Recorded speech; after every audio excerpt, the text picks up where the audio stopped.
الرحيم الحمد لله رب العالمين والصلاة والسلام على رسول الله صلى الله عليه وسلم marka hore mahad oo dhan waxa iska leh Allah subhanahu wa ta'ala inoo saamaxay fadhigan inuu inoo qabsoomo marka labaad waxaan u mahad celinayaa runtii dadkii ka soo shaqeeyay cali ha ugu horeeyay dadkii ka soo shaqeeyay afur wadareedkan ka soo shaqeeyay ee geliyay waqti geliyay muruq geliyay oo runtii sida uu Yusuf soo sheegayo hadda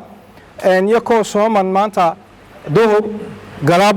shaqeynayay oo hawsha faraha ku hayay dhididkuna xaqlaha uu ka da'ayay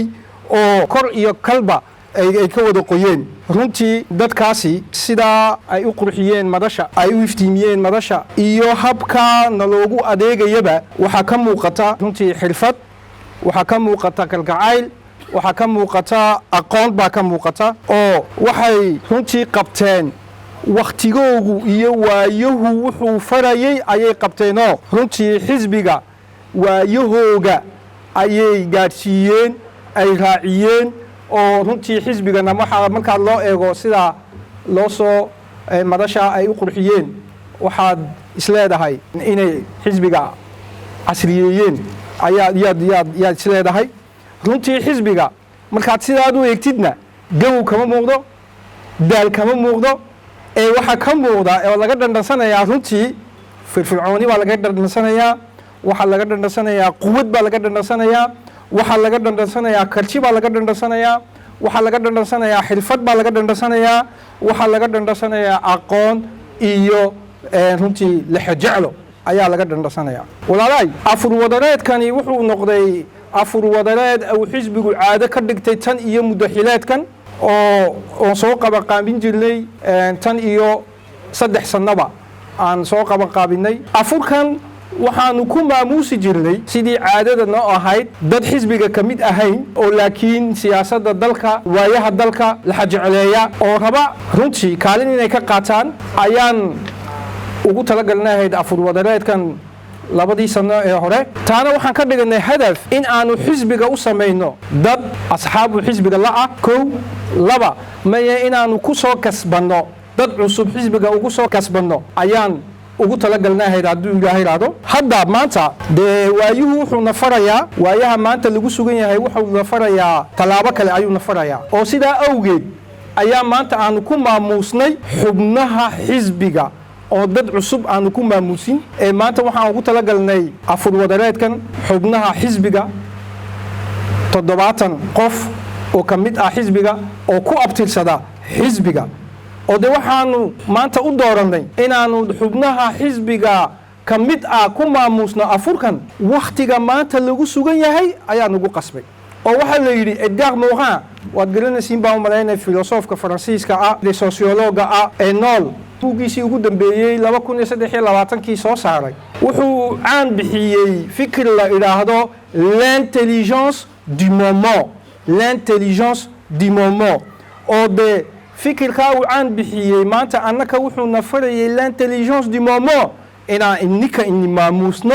aanan maamuusin dad xisbiga ka mid ahayn sababtoo ah waxa la yiri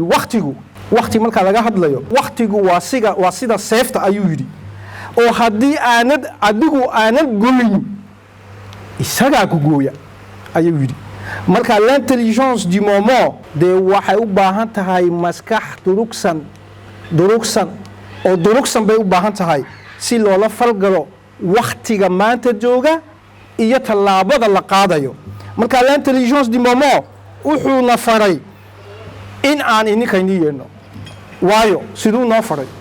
de kolleyba sidaa ogsoontihiin waqtigu xisbigu marxalado kala gooniya ayuu soo maray mudaxileedo kala gooniya ayuu soo maray mudaxileedba wuxuu lahaa istaraatiijiyad buu lahaa oo mudaxileedkii hore istaraatiijiyadiisu waxay ahayd istaraatiijiyadii nibiriga ayaanu niro la stratégie de la baleine ayaanu niro istaraatiijiyadda maantuna waxaan ka dhignay istaraatiijiyad kale ayuu xisbigu qaatay de taasina waa l'intelligence du moment un bay ka jawaabaysayo fadhigana taa un buu ka jawaabayaa oo de waqtigii hore haddaanu qaadanay la stratégie de la baleine mudaxileedka hore waxay ahayd waqtigu waxaa laba tallaabo ku kala farayaa baa la yidhi laba tallaabo ayuu ku kala farayaa tallaabada ugu horeysa waxa weeyaan waad wakti sida jiirka soo jiirka lama garanayo jiirku markuu cunno gaadayo muxuu waxeeyaa uu dhabaraa soo maaha jiirku siduu u dhabaraayo markuu cunno u gaadayo amba siduu isku kuuso oo uu isku dhidhiibsanayo wakti la isku dabariyo la isku kuuso oo la isku dhidhiibiyo ayaa jirta waktigaa waxaa la yidhaahdaa waa wakti hoosta adigu aad ka shaqaysanaysid oo dee waxaad beritoole ku tallaabsan doontid aad diyaarsanaysid marka waktigaasi wuxuu waa waktigii mudaxileedkii hore ahaa oo sida jiilka baan isku soo maxay ahayd aanu usoo kuuskuusno isku soo kuuskuusnay hadda waktiga lagu sugan yahay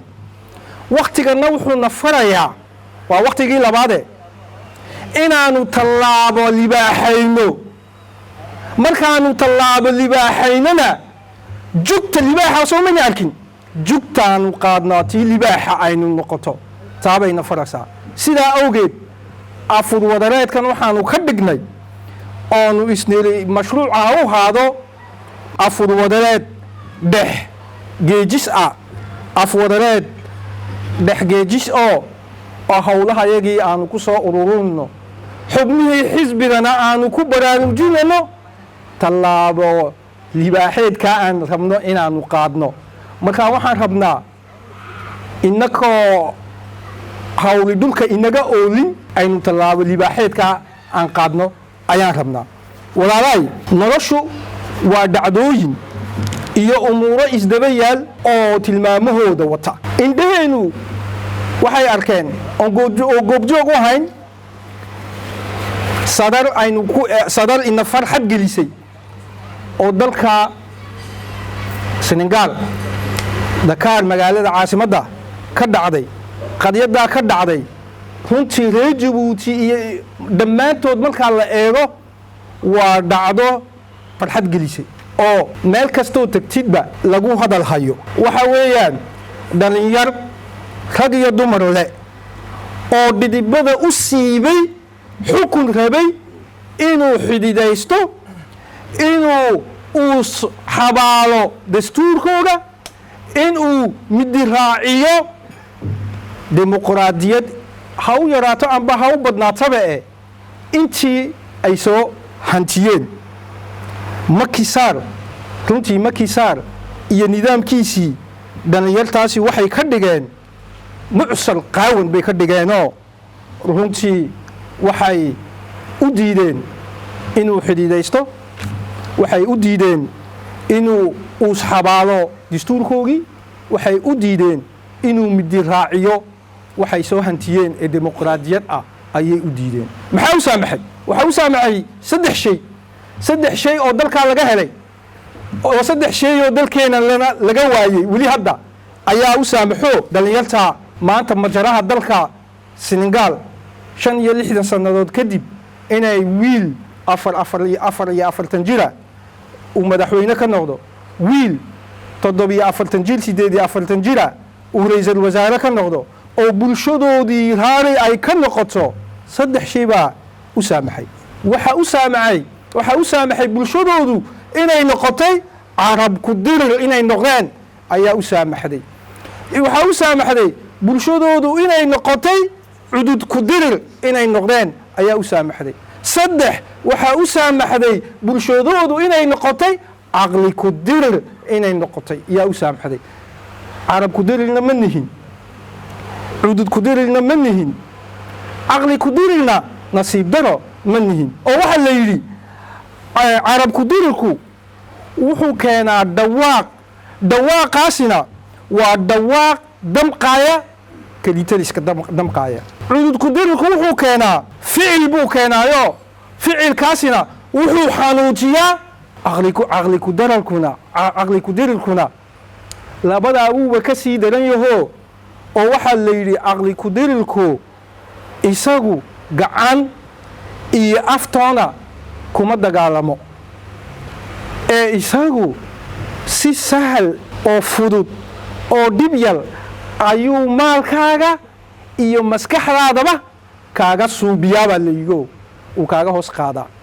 markaa caqli ku dirirka ayaa labada kale ka daran nasiib daro walaalahay innaka dadkeennii bulshaweynteennii reer Jabuuti waxa